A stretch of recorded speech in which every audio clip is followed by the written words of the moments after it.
Good morning, it's 20 past 10 here in Inverness. I hope everyone's well and watched some football last night, whatever your international team was. I was watching the Scotland game. I thought it was a really good performance, and that's one of the things I would like to have a little chat about today is resilience. You know, for the Scottish team, you've seen if you're a Scot, we came back twice from being a goal behind.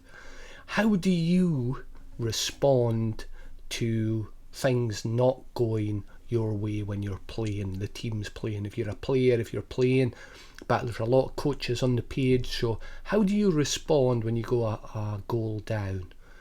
You know, especially if, say, the plan you've had or the strategy you've had for your team isn't working. How do you respond to it? You know, how do you respond in the short term?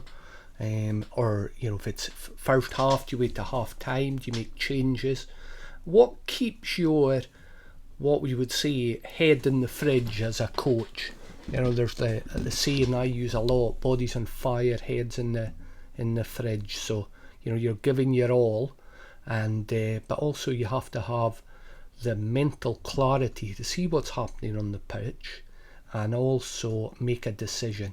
I think that's one of the hardest things about coaching, or the hardest skill I think in coaching, is for a coach to be on the sidelines watching, seeing what's going on in the game, both for his team and for the opposition team, watch as it unfolds and be able to make adjustments as the game goes on to counter an opposition's team. I would love to hear, if you were a coach, how do you go about that? So that's the question here on a Friday.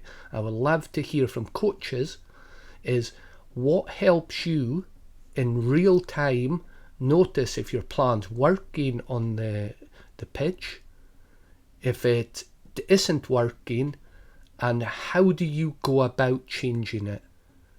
Because I think that is one of the hardest, if not the hardest things in coaching, is when 11 players against 11 players are moving, all the potential movements that can happen in a game, all the permutations that can happen going into the millions.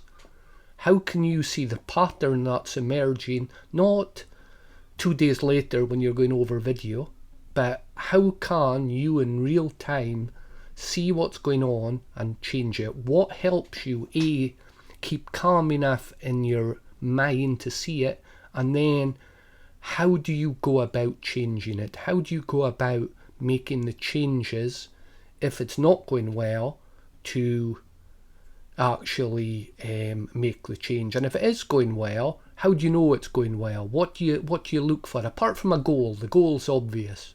And on the other side, you know, letting a goal in's an obvious one. We're talking about the play itself. What do you notice that it's going well? What do you notice when it's not going well? How do you as a coach pay attention to? What do you pay attention to? And how do you go about changing that? I would love to hear your thoughts on that, because I think that's a massive skill, you know, just a huge high level skill. And if I'm honest, I don't think it's one that most people would have. Certainly, don't think most people have it, or the vast majority of us have it naturally. It's something that has to be learned, I think. So how do you go about doing that? And if you are able to do it, could you pass on tips and strategies on the page here underneath? I would love to find out about there. I'm sure everyone else will. So have a good day, and I'm looking forward to hearing your comments.